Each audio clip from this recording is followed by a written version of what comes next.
জানি না কতটা বাধা তুমি একা সয়েছ, বুঝতে দাওনি কিছু। আজ আমি হয়েছি বড়, নিজের মতো করে বুঝি সবই, অজান্তে কত কি ভুল করেছি, তুমি ক্ষমা করো আমায়। এ কোনো সাধারণ বাচ্চা নয় না, এ হলো তুত্তুরানী বাচ্চা।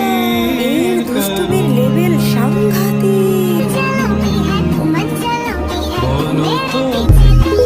জানি না এ কোনো সাধারণ বাচ্চা নয় না, এ হলো তুত্তুরানী বাচ্চা। এর দুষ্টুমির লেভেল সাংঘাতিক।